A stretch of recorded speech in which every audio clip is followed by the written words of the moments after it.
If there is no power, we will check this voltage. So what is the symptom here? Adapter is turned off.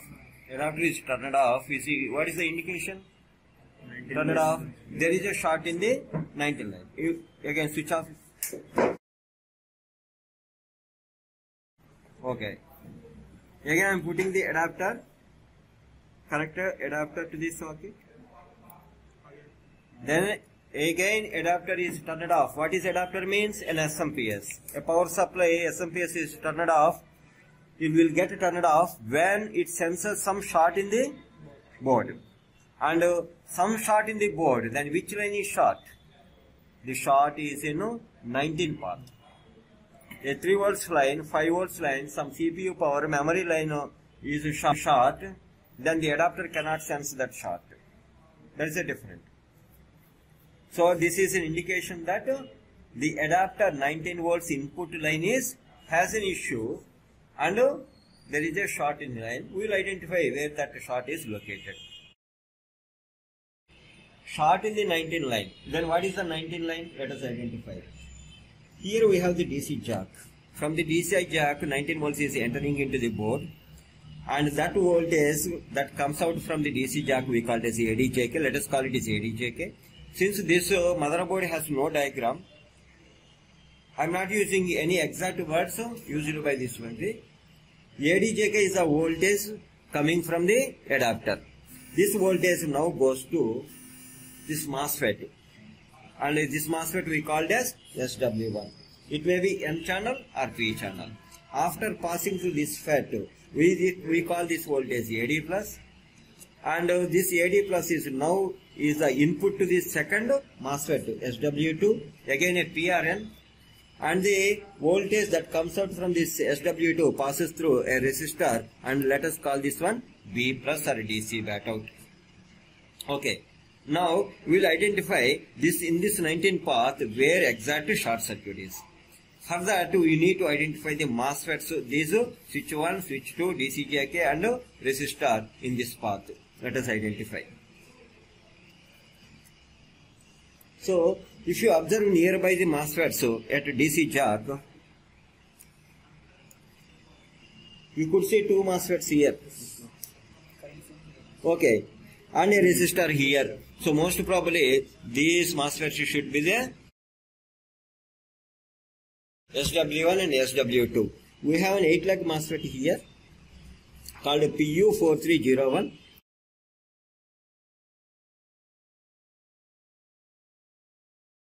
So another MOSFET we have here called PU4302.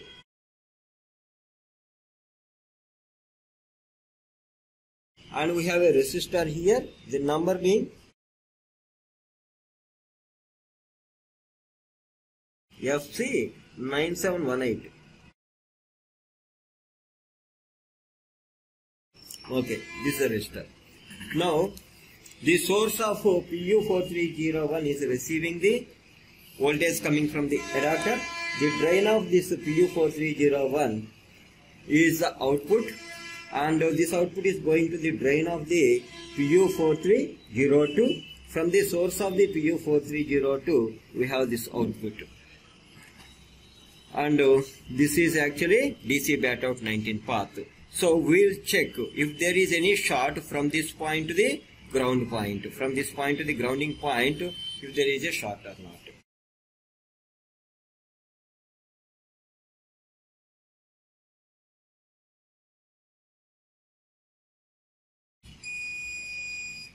Okay, I put one probe to the grounding point and one probe on this resistor. I could see a 0 reading here, right? So it's a clear indication that there is an issue in the DC bat out line. So when there is a short in the B plus line or 19 path, there is a very high probability that the input AC input FETs, these two MOSFETs, out of these two, at least one FET may get damaged. So I will check this MOSFETs. This is a source, this is a drain. My guess is they are N-channel MOSFETs. We will confirm that one. So I put a red probe on the source and black probe on the drain, and it is showing 0. It is showing 0. That means this MOSFET has become short. Whether N or P, I don't know, but it is short already. Okay, now we will check the second MOSFET here. Here we have the source, here we have the drain. I will put red probe on the source and black probe on the drain, and it is showing some value, correct? Now I will reverse it.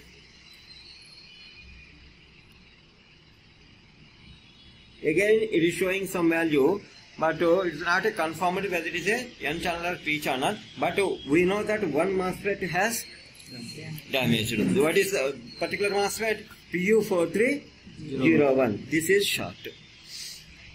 Now when I look at the MOSFET number, it is 7403.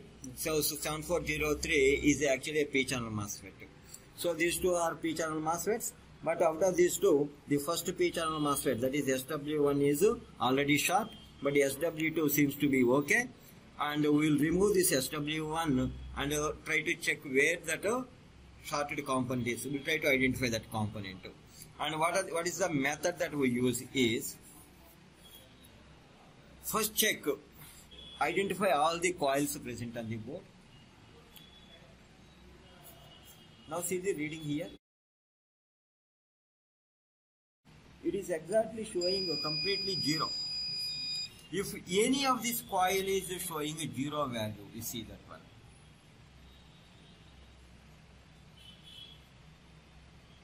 No? Here? No. Nothing. It is showing not 0, actually 5 ohms it is showing. Okay? Not 0. Here? The buzzer sound is there, but it is 16 ohms. It is 8 ohms, not 0. Okay? No short. And we have these two coils here. It is showing 22 ohms. It is showing 600 ohms. Now it is showing 0. Okay? Only one coil here. No other coils here. So now coming to this coil.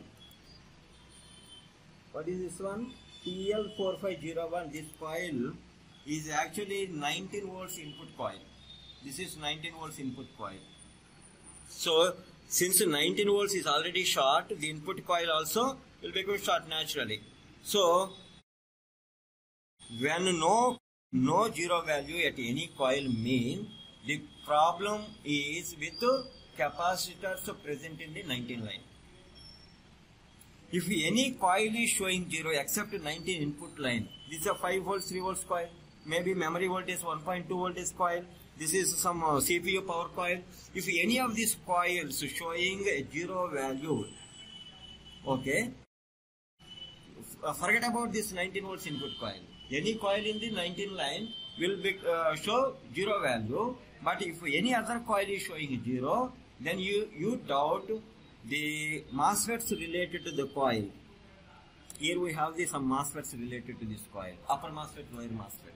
This MOSFETs may get damaged. But since there is no coil is showing 0 ohms, there is no doubt that MOSFETs are okay, but only with the capacitors. Which capacitors we are talking about? 19 line we have so many the SMD non-polarized capacitors are there. One of these capacitors, hundreds of capacitors are present on the board. Maybe one of those capacitors is a short. So we can zero on the capacitors. Got it? Now we will check those capacitors. First thing is, we try to identify the faulty capacitor using some common sense visual inspection. Any rust is there, dust is there, any fungus is formed, just physical observation, visual inspection we will do it. If that inspection, if we are able to identify capacitor, that is good. Other thing, we have another method to identify that. Okay. So, since if you are not unable to identify any shorted component by inspecting the components physically or visual inspection, By observing visually, if you are not able to identify the faulty component, there is a method, another method we have. This DC supply, inject using the DC supply some current into the motherboard. Then what happens? A component that is faulty component will consume the maximum current, and normally it gets warm. So I will inject some voltage here, and 19 volts, maximum 19 you can inject, but I am not taking any chances. I inject some small voltage, and since this is a 19 path, one pin is grounded, one pin is supply. I put here, and now you see it is drawing maximum current, and touch test.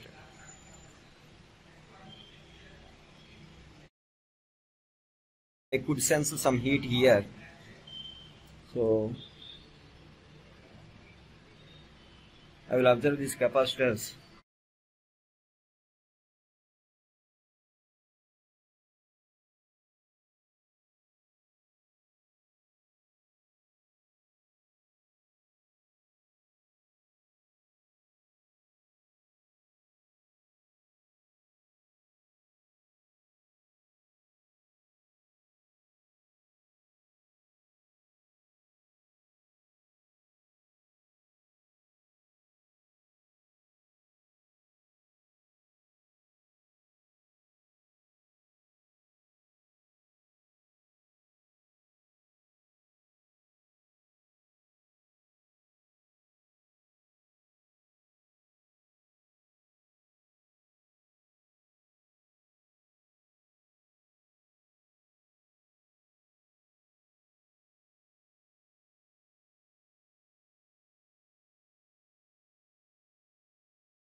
Now, where is the first pin of this MOSFET?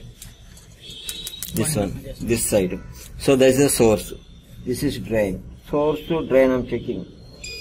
Is showing 0? 0. Okay. Fourth pin to the drain I am checking. Gate to drain is showing 0. Simply it is a dead short.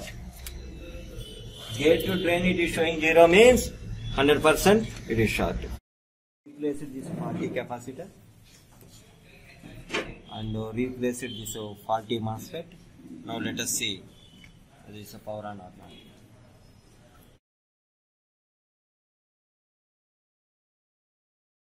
Okay.